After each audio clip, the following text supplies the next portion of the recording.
Selamat siang Pak Sony, kami akan mempresentasikan mengenai materi anggaran dan budgeting. Kami dari kelompok 5 beranggotakan 4 orang. Yang pertama ada Alivia Salsamarani, kemudian ada Febra Widinanda, kemudian ada Muhammad Putra Ardiansyah, dan yang terakhir ada Patrick Wildan Ma'arif.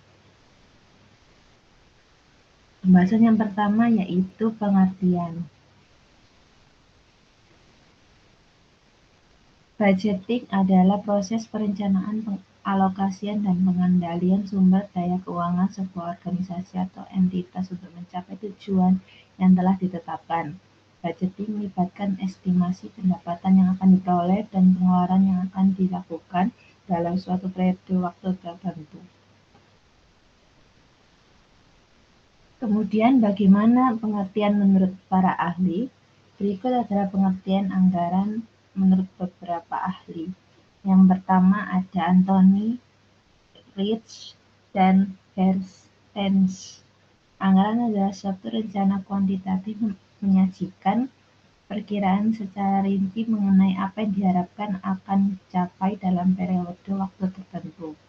Kemudian menurut Holmgren, Foster, dan Datar, anggaran adalah suatu rencana rinci mengenai kegiatan yang diharapkan dilakukan di masa mendatang yang dinyatakan dalam satuan moneter. Kemudian yang terakhir ada Hansen dan Mowen. Menurut mereka, anggaran adalah suatu rencana kuantitatif yang menyajikan perkiraan pendapatan dan pengeluaran dalam periode waktu tertentu. Dan selanjutnya akan dijelaskan oleh Alivia Salsamarani. Baik, untuk selanjutnya kita masuk ke konsep kedua yaitu tentang konsep anggaran. Next. Nah, konsep anggaran yaitu sebuah proses penyusunan rencana keuangan yang terinci untuk suatu periode tertentu. Anggaran melibatkan estimasi pendapatan yang akan diperoleh dan pengeluaran yang akan dilakukan oleh suatu organisasi, perusahaan, atau individu. Dari tersebut tujuannya adalah mengalokasikan sumber daya keuangan dengan efektif dan efisien untuk mencapai tujuan yang telah ditetapkan. Anggaran juga berfungsi sebagai alat perencanaan jangka pendek dan jangka panjang. Next. Masuk ke konsep poin yang ketiga yaitu ciri-ciri anggaran. Next. Yang pertama ada terencana, yaitu anggaran disusun secara sistematif dengan mempertimbangkan tujuan, strategi, dan kebutuhan organisasi atau entitas yang bersangkutan. Yang kedua ada terinci, yaitu anggaran menyajikan rincian yang spesifik mengenai alokasi sumber daya, keuangan, termasuk pendapatan dan pengeluaran yang diharapkan. Yang ketiga ada waktu, anggaran memiliki periode waktu tertentu, biasanya 1 tahun, yang menjadi landasan untuk melaksanakan kegiatan dan memantau pencapaian tujuan. Dan yang keempat ada fleksibel, anggaran harus dapat disesuaikan dengan perubahan keadaan atau kondisi yang tidak terduga. Ini memungkinkan organisasi untuk merespon perubahan dan mengambil tindakan yang tepat.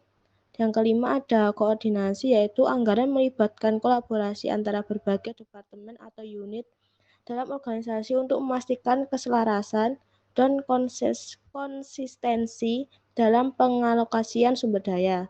Yang keenam ada kontrol, anggaran berfungsi sebagai alat pengendalian untuk memantau dan mengevaluasi pencapaian tujuan serta memperbaiki kinerja jika diperlukan.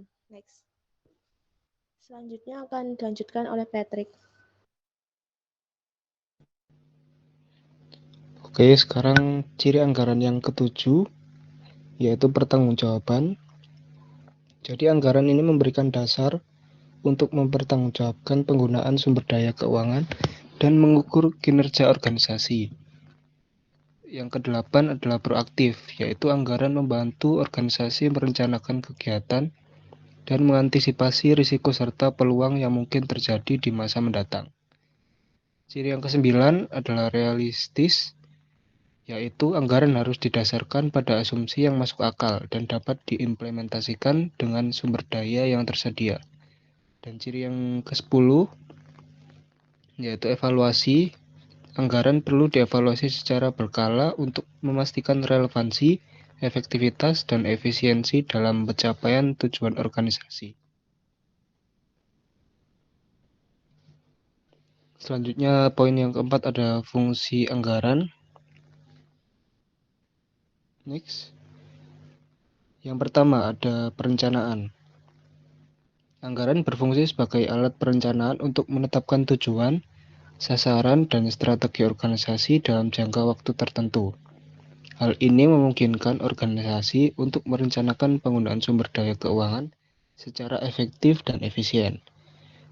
Yang kedua ada pengendalian, yaitu anggaran digunakan sebagai alat pengendalian untuk memantau penggunaan sumber daya keuangan sesuai dengan rencana yang telah ditetapkan. Fungsi yang ketiga yaitu pengukuran kinerja. Anggaran memungkinkan organisasi untuk mengukur kinerja dan pencapaian tujuan.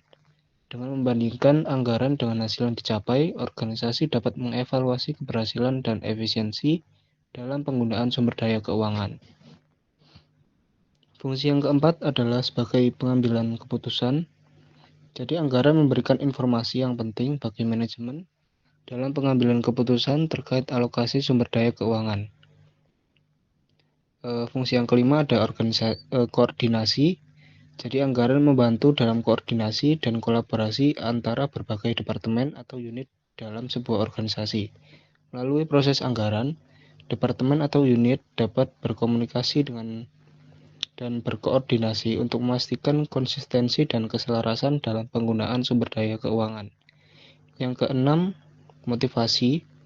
Jadi anggaran dapat berfungsi sebagai alat motivasi bagi individu atau tim dalam organisasi. Dengan memiliki target dan sasaran yang terukur dalam anggaran, individu atau tim akan merasa lebih termotivasi untuk mencapai hasil yang diharapkan. Yang ketujuh, ada evaluasi.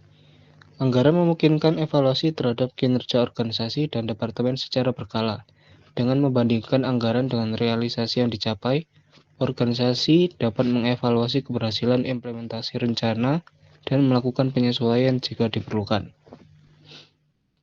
Untuk poin selanjutnya bisa dilanjutkan oleh Putra.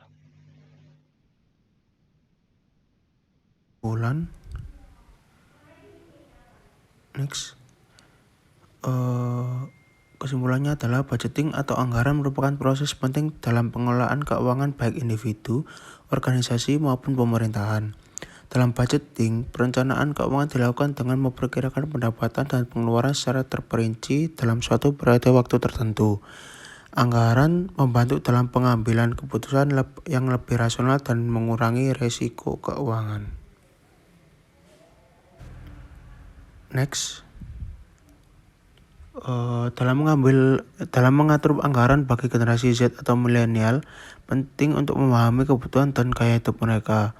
Pendekatannya dilakukan harus inklusif, berfokus pada pengelolaan utang, investasi jangka panjang, pengembangan kebiasaan menabung, dan penguasaan literasi keuangan. Dengan pengelolaan anggaran yang baik dan benar, generasi Z atau milenial dapat mencapai stabilitas keuangan, memaksimalkan potensi keuangan mereka, dan mempersiapkan masa depan yang lebih baik.